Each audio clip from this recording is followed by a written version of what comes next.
Hello everyone and welcome to the Khora Showcase 2024. Today we're going to be going over her abilities briefly, her mods, and the build, and then we're going to go into a steel path run just to show how good she is.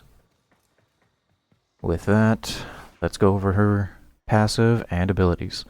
So, her passive, the first is Kavat Vinari, fights along Khora's side, provides it with 15% speed boost while active. If killed, Vinari will reappear after 45 seconds. Not really anything useful to us, but it is good for, like, I guess, a little bit of a dispersal, or like Loki's decoy. We got Whip Claw. There's not much to say here other than it's really good if you're wanting to crit a lot, and if you are doing an ensnare, it basically blows everything up that is attached to a snare. Same with Strangle Dome. Ensnare is your CC. Every time that you throw it out, it'll constantly shoot out to other enemies and ensnare them. If you want to refresh it, you hit it with your Whip Claw. Normally they die after you do that one time. Her subsumable ability is her 3. Normally this would be where you control Vinari, but the more time you spend controlling Vinari, the more vulnerable you are and the less time you're actually playing the game. It's not really useful to switch between the other modes, not whenever you compare it to, like, doing anything else. Sure, you can send it for bodyguard and help do that, but dispensary, in my opinion, is just far better. You can do other subsumes other than other than dispensary, like Gloom or Roar here, but personally, this is really good for both her economy and just for overall team play, so that's why I have it. And then we have Strangle Dome. Strangle Dome is, you put up this giant cage, and anything that walks into it will get tethered. And then whenever you hit anywhere inside of it with your Whip Claw, it'll send all of that damage to anything that's chained in the Strangle Dome, which is really nice. Plus, you can use your 2 on any of the dangling guys in the Strangle Dome, and it'll act similarly to if you were just doing it regularly, which makes it even better. Now, let's go into the build. So this is the build. So there's not much to this, really. You can replace prime continuity with regular continuity. Max efficiency, so we can spam our abilities. Range, so we can get as many people in our dome, so we can whip them good. She does not need a lot of strength. I'm sure you guys noticed that immediately. She doesn't need a lot of strength to get the most out of her abilities. And then duration, so the duration is entirely up to you. So you can swap one of these efficiency mods for another duration mod, like Augur Message. If you haven't, you can do that. It's entirely up to you. We're running Brief Respite, so we can constantly get that shield gate. We have Arcane Blessing, so we can continually get more and more health. Energize, you do not need Energize, it's just very, very good. You especially do not need Energize if you have Dispensary on. This is just my staple, essentially. You can also do Secrets in place of Stretch if you want more power. Probably won't, though. And Pilfering Strangle Dome. This augment makes her the best loot frame when it comes to, like, Hydroid and Necros. Sure, they're nice too, but she is the best because she can do damage and loot farming. If you wanted to, say, switch this for damage, you could just come over here and get Accumulating Whip Claw, and that's it. That's exactly what you would do whenever you wanted to change the build. This makes it hitting 3 enemies will grant a 35 stacking damage bonus to subsequent Whip Claws, and the bonus will decay after 10 seconds. But it can be refreshed if you just keep hitting 3 enemies. which is not hard to do with her 2 active and her 4. So, with that said, let's just show you what she can do. Oh, the stat stick. So, for the stat stick, I'm running the ceramic dagger, and for those people who have the ceramic dagger incarnate, here's the build. I know it's expensive, but like I always say before, if you do not have any of the prime mods, you can substitute them with the regular mods. Sacrificial steel, you can just put true steel on. Opportunity, now this you do not need unless you plan to use this. If you are just like actually use it. If you're just using it as a stat stick, you do not need this. You do not need to put in the extra forma. Just keep that in mind. Blood rush, pretty hard to get in my opinion. Voltic strike, also kind of a pain in the ass because you gotta wait for barrel. But yeah, that's this build. Melee exposures, pretty good for whenever you don't have corrosion, or if you don't want to mod for corrosion. You don't need this. Just throwing that out there. This is for my Excalibur build that I have. This is what I have it on. I just didn't take it off for this. So there's that. If you don't have ceramic dagger, you could alternately use a Nakana or the Skiajani. Let's just find it here. So this is essentially what you could use alternatively. You can do this build on the Nakana or the Skiajani, and you would essentially have this not the same output, but relatively similar. So keep that in mind. All right. So let's just spawn 20 corrupted heavy gunners with steel path. This is far more than anyone ever is going to get, in my opinion. But you guys could prove me wrong. Yeah, they really don't like it. Yeah, they just they don't like it. They tend not to like it. Yeah, there's not much. There's not much to say. You just throw out or two, watch him get ensnared. Benara's doing random shit, and then you just beat the shit out of him. Yeah. Yep. That's Khora. That, like, yeah, she's really easy to mod for. Doesn't take as much form as you would think, and yeah.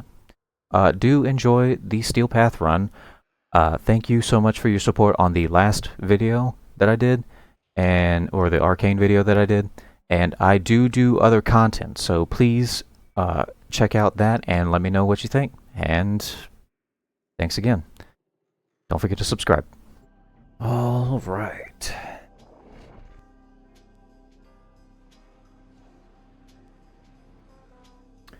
So this isn't going to be much of a fight. They're going to try, and they're going to fucking around and try.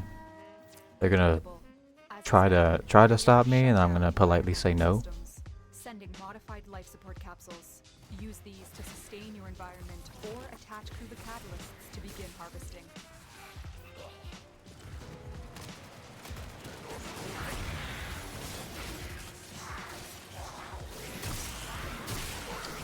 Yeah. Yep.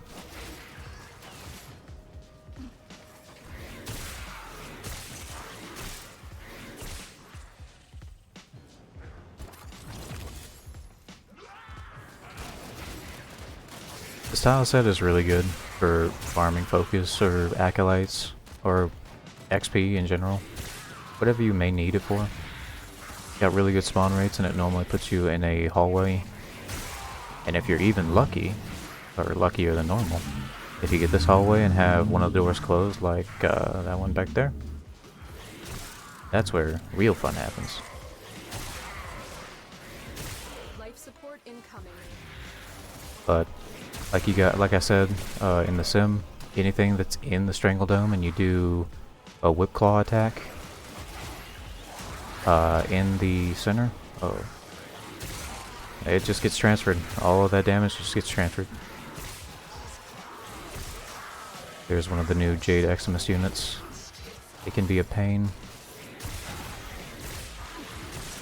Especially if you don't deal with them quickly. I've delivered a life support capsule to the area. Activating it will buy you more time.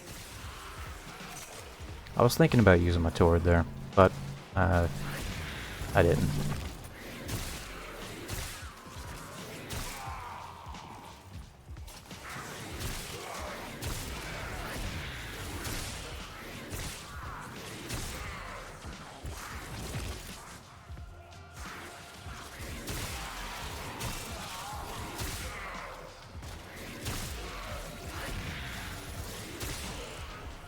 Look at all that math. Don't ever let anyone tell you that math isn't good or fun. Math is very fun. Math can let you do stuff like this.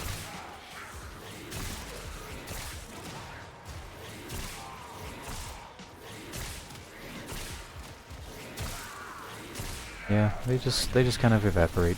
Dispensary is not only good for the energy that it spits out, but for the health orb, so you can get Arcane Blessing going faster. For those, just in case I didn't go over what Arcane Blessing does, it gives you more health the more health orbs you pick up. Is very, very useful if you're running something that doesn't that you don't want to use Vitality on, but would prefer if it had Vitality. It's essentially Vitality in the Arcane slot, which I think is pretty cool. Adapting Vitality.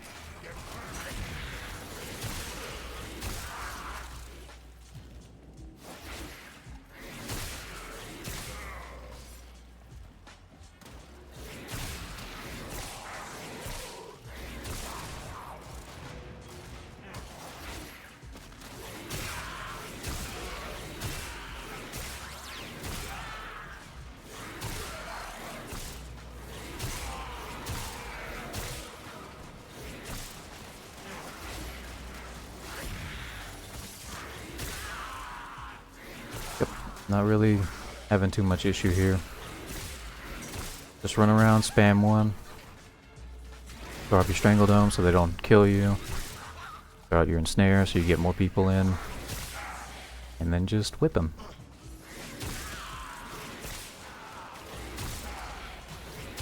Show them their place. You are the Dommy Mommy after all.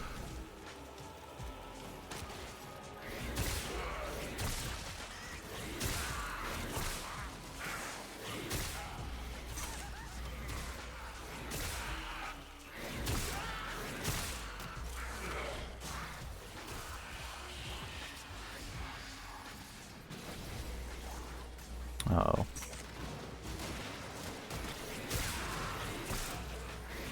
He came out of nowhere. Then he put a mag bubble on me. Yeah, they don't like it either. Yeah, if you were ever worried about them, they really hate it. they also not like it. The operative has just made their first discovery. Keep up the good work. When you are ready, go to extraction. They'll do their best to try to kill you, but no. they like, Khora is just a powerhouse. If what you're seeing hasn't convinced you yet, she's just very good. She does everything the loot frames can do, but better. For those people wondering if she can stack with those loot frames, yes, she can. She can stack with a Hydroid and Necros. I remember they tried to walk that back, or they tried to get rid of that, and then people got super angry. This was a long time ago. They got super angry, and they walked that change back. I think they removed the pilfering aspect of her Strangle Dome, and then people, ooh, that pissed people off.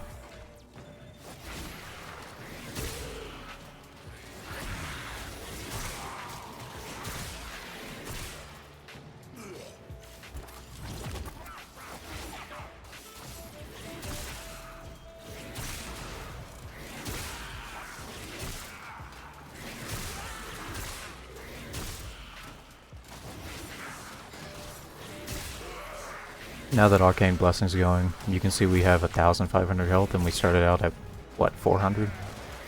Yeah, that's what Arcane Blessing does. It's essentially a free Umbra vitality, but better.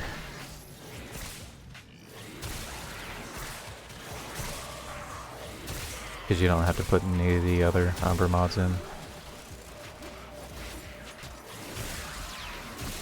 It's a very healthy alternative to the vitality.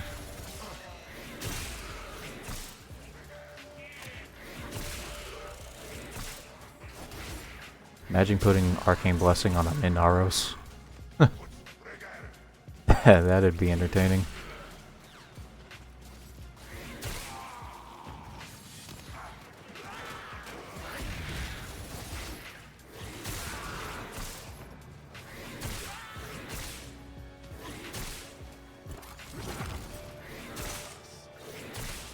Those wondering why I'm using a worm, he recently got a buff to where his negate works properly, so there's a lot of people that are using him now, and I am one of them.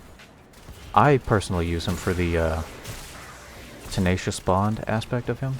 If you guys want me to go in more depth about that on a different video, just let me know. But essentially what you can do is put tenacious bond on him, and then put a Volk Glock on for the higher crit chance, and then just put like one crit mod in. So you always have tenacious bond going. Which what that gives you is a 1.2 times multiplier, final multiplier, which just gives you slightly more damage. And hey, nobody's gonna scoff at more damage.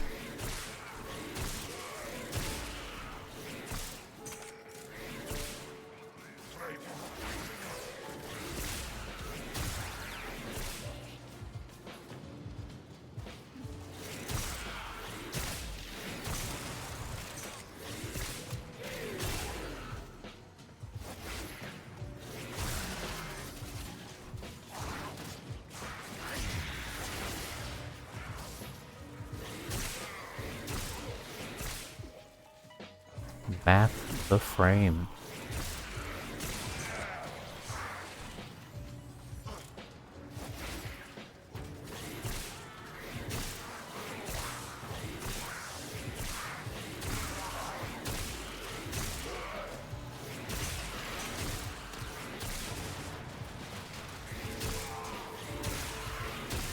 So more about those Jade XMSs. What they do is the light that they shoot out escalates the more time it spins on top of your Warframe, and for the longest time it's been bugged, and I still think it is, where if you get one fire tick and it ramps up to its maximum, it'll just fucking blow right through any of your defenses. They could not do this without you. It says that they fixed it, but it still happens, so I'm not quite sure. Oh, poor Violence. Poor Violence, he's gonna die. Yeah. She annihilates the Acolytes, so there's no real reason for you to ever be scared of them again using this build. Oh, 4 Acolytes. But yep. Time to carve our path to extraction.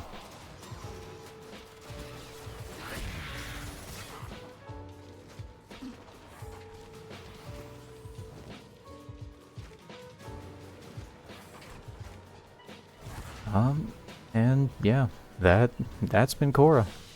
I got a Nidus and a Baruch video coming soon. Everyone, thank you so much for watching, and consider subscribing. Later.